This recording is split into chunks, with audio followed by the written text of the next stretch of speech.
좋습니다. 그럼 큰 틀에 일단 질문을 먼저 또 하나 드리겠습니다. 올해 부동산 시장과 내년 부동산 시장, 뭐 예측이나 이런 걸 해야 되겠지만 어떻게 전망하시고 계십니까? 네, 올해 2016년도도 상당히 상징적인 의미가 큰데요. 여러 가지 글로벌 금융 위기 이후에 사실 부동산 시장이 힘겨운 시간들을 가져오다 2015년, 16년 수도권을 중심으로 해서 굉장히 폭발적인 성장세를 보인 두 해였다고 볼 수 있습니다. 그래서 2016년도는 이런 성장세에 어떻게 본다면 마감하는 그러한 어떤 모습들을 보여주고 있고요. 공급 물량도 엄청나게 쏟아져 나왔는데도 불구하고 아주 열띤 경쟁 속에서 시장에서 다 소화되는 그런 모습들을 보여줘 왔습니다. 자, 그러나 이 부분들이 이제 아까 말씀드린 11.3 대책 이후에 또 여러 가지 가계부채 대책의 일환으로서 대출에 대한 규제가 있고 분양에 대한 청약 시장에 대한 규제가 신설되면서 상당히 부동산 시장에 부담으로 작용을 하고 있고요. 그렇기 때문에 내년의 전망 자체는 우리 건설산업연구원의 경우에 있어서도 매매나 전세 모두 다 상당히 약세를 면치 못할 것으로 전망을 하고 있습니다. 주택산업연구원의 보고자료의 내년 전망세에 보면은 내년에 대해서 강보합 정도로 보는 그런 부분들이 있는데요. 건설업체들이 주로 민간의 주택 건설을 많이 하는 업체들에 우리가 검토도 좀 하고 물량들이 있는 것들을 예비 조사를 좀 해봤을 때에는 내년에 저희들은 상당히 조금 약보합으로 가거나 약세로 갈 수밖에 없는 그런 쪽으로 지금 보고 있는 것 같습니다. 이런 부분들이 달라질 수도 있겠지만 전반적으로 다른 연구기관들의 전망에서도 공동적인 어떤 보조로서 결과가 나오는 것을 볼 때요.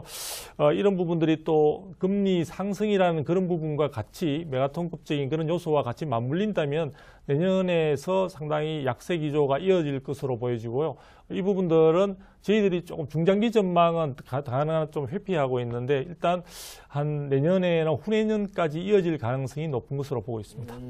이 이제 저희 나오신 전문가 또 다른 의견은 이제 아까 박사님과 잠깐 얘기 나눴었지만 이제 그렇죠. 시장을 분석하는 방법에 있어서 이제 박사님 같은 그런 건사년의 주장도 있고 또 다른 주장은 내년 상반기 1분기까지는 지금 약보합으로 약세로 갈 수 있지만 지금 공급과 수요로 봤을 때 네네. 내년에 이제 신규 분양 물량이 네네. 그 연구기관에서는 30만 호로 추산을 맞습니다. 했거든요. 그렇게 했을 때 지금 이미 2016년에 분양가가 꺾였단 말이죠. 네네. 2015년을 정점으로 해서. 그러니까 미래가치가 반영된 거는 미래가치를 반영을 해서 자정으로 이제 수급량을 조절하기 시작했기 때문에 그리고 2013년부터 공공택지가 급격하게 지금 공급량이 줄고 있지 않습니까? 네네. 그러니까 공급이 주는 상황에서 지금 입주 물량이 쏠림이 있을 수는 있지만 주택 가격은 하락세는 없을 것이다라는 주장도 있거든요. 그런 네. 부분은 어떻게 보세요? 그 전망에 대해서도 저도 일부분 동의를 합니다. 실질적으로 저희들이 전망을 할 때도 2015년, 16년도에 굉장히 그 과도하게 쏟아졌다고 볼 수 있는 그 물량들이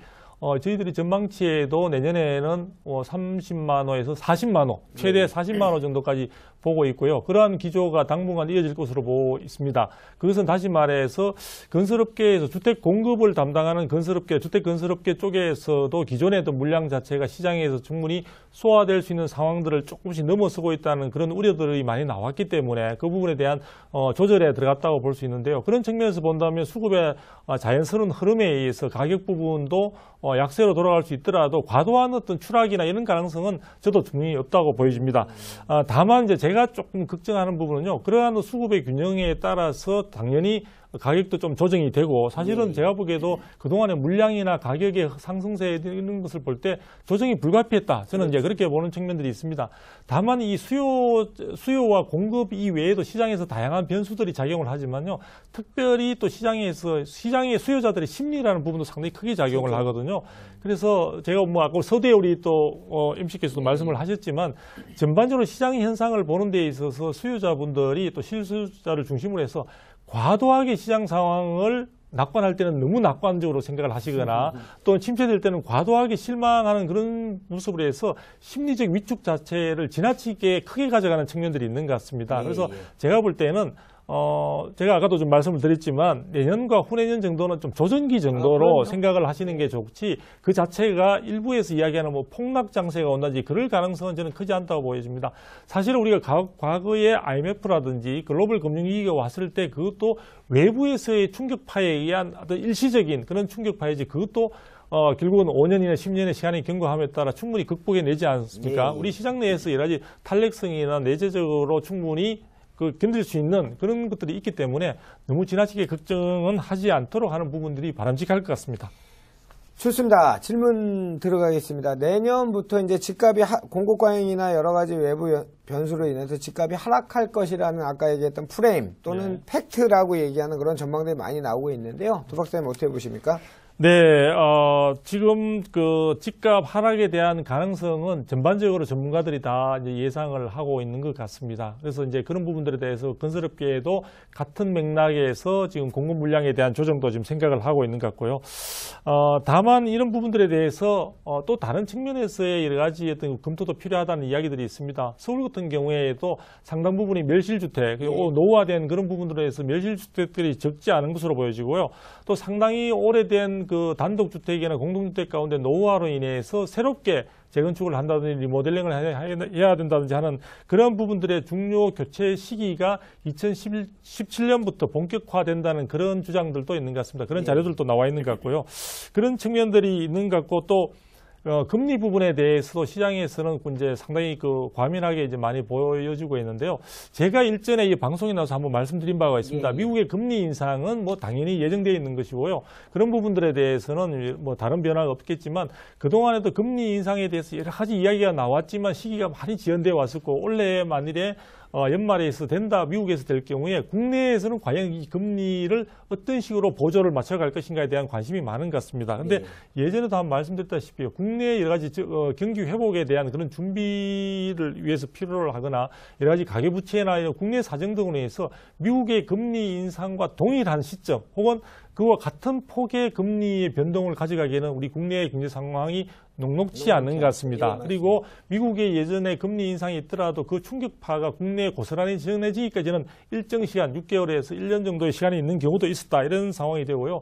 지금 금융당국에서도 이와 관련해서 국내에 미칠 충격파에 대한 여러 가지 준비 작업이나 논의들을 충분히 검토하고 있는 것으로 알려지고 있으니까 이런 부분들에 대해서 지나치게 우려할 필요는 없다. 그래서 다시 결론적으로 이야기하면 이 금리 인상이 있더라도 국내에서는 당분간 일부는 오른다 하더라도 지금까지 저금리 기조가 일부 유지되면서 주택 구입과 관련되는 부분에서 대출 장벽이 문제지 사실은 금리로 인한 부담감은 예상보다 크지 않을 것으로 전망된다. 그런 점에서 자금 계획이나 이런 부분들을 실제로 실수요자를 중심으로 해서는 착실하게 세워보신다면 내 집 마련의 기회도 사실은 선택의 폭이 오히려 넓어지는 측면도 있기 때문에 잘 검토해 보시기 바랍니다. 그 언제나 위기는 위험과 기회에 상존하는 말이라고 하고 있듯이 실수요자나 투자자들 같은 경우에는 뭐 실질적으로 아니 온 나라가 경제가 우풍이 불어서 힘들 때 되면 부동산뿐만 아니고 뭐 경제는 쉽겠습니까? 금리는 그렇죠. 쉽겠습니까? 상대적으로 안전자산화돼 있는 이 부동산 특히나 그러니까 하방 경직이 그렇죠. 강한 부동산을 찾을 수 있는 그렇다면 그렇죠. 해지가 될 수 있는 좋은 방법이 될 수도 있을 것 그렇죠. 같아요. 지금 이제 뭐 시장 상황에서 이야기를 많이 하지만 제가 그도 좀 반복됩니다만 국내에서도 이제 일부 폭락에 자꾸 이야기하다 보니까 우리 국민들이 그 부동산 시장의 폭락에 대한 여러 가지 트라우마가 좀 있다 이렇게 제가 좀 말씀드릴 수 있을 것 같습니다. 그래서 이런 부분에서 과잉 불안감을 갖는 것은 시장을 객관적이고 냉정하게 바라보는 데 있어서 상당히 장애 요인이 될 수밖에 없습니다. 자, 지금 제가까지 말씀드린 부분은 내년에 주택 시장에 대한 좀 암울한 이야기들이 나왔습니다만 상당히 약세 기조로 갈 수 있는 가능성이 있다는 말씀을 드렸고요. 부동산 시장 전체가 그런 식으로 간다는 것을 말씀드린 것은 결코 아닙니다. 그래서 주택 시장이 여러 가지 수급 상황이라든지 외부적인 변동 상황에서 상당히 조금 위축되는 모습을 보여주긴 하겠지만 그 밖에 수익형 부동산이라든지 다양한 부동산 시장 내에서 투자할 수 있는 자산들은 많이 있는 것으로 그렇게 지금 평가가 되고 있습니다. 그래서 제가 볼 때는 모든 부동산 시장이 일괄적으로 상당히 어두울 수밖에 없다는 이런 전망에 함몰되지 마시고 시장에 있어서 전문가의 도움을 통해서 1대일수록 오히려 위기를 기회로 삼아서 알짜의 물건을 갖다 확보하고 그런 시장 쪽에서 남보다 반걸음이라도 먼저 갈 수 있는 그런 부분들에 대한 노력과 어떤 검토가 필요한 시점이 아닌가 이렇게 보여집니다. 좋습니다. 두 박사님의 전언은 가격 폭락의 가능성은 적을 것 같고 지금 아까도 위험과 기회 뭐 얘기하셨던 것처럼 실수요자건 투자자건 지금 더 벼이삭 중에서 실한 놈을 주술 수 있는 어떤 그런 기회도 될 수 있으니까 열정을 갖고 행동을 하시면 좋을 것 같다는 얘기로 마무리하도록 하고요. 우리 두 박사님 2017년 주택시장 뭐 이제까지 쭉 여러 가지 얘기해 주셨는데요. 늘 시간이 부족해서 이렇게 짧습니다. 2017년 주택시장 전망 요약 부탁드리겠습니다. 그리고 뭐 저희 시청자들께 전하고 싶은 말씀 있으면 짧게 좀 부탁드리겠습니다. 네. 2017년도 주택시장은 조금 어려움이 있을 것이다. 근데 우리가 항상 그런 얘기를 하죠. 주택에도 주택 경기라는 단어가 있고요. 주택 경기라는 말은 후퇴와 침체를 거듭하기도 하지만 회복과 상승이라는 그런 부분에 대한 측면도 분명히 있습니다. 그래서 주택 경기는 변모할 것인데요. 2017년과 또 그 이후에 단기적으로는 여러 가지 골이 높으면은 산이 높으면 또 골이 깊다 그런 이야기 있지 않습니까? 그래서 그런 측면에서 일시적으로 쉬어가는 조정기 정도로 생각하실 필요가 있고요. 또 실수요자라든지 내 집 마련에 중장기적인 계획을 세우시는 분들은 자기가 원하는 지역 또 그런 지역에 있어서 가격 변화 그리고 물량이나 이런 부분들에 대해서 충분한 자료와 이런 것들을 조금 냉정하고 여유를 가지면서 판단할 수 있는 좋은 시기가 아마 2017년도가 되지 않을까 이렇게 보여집니다.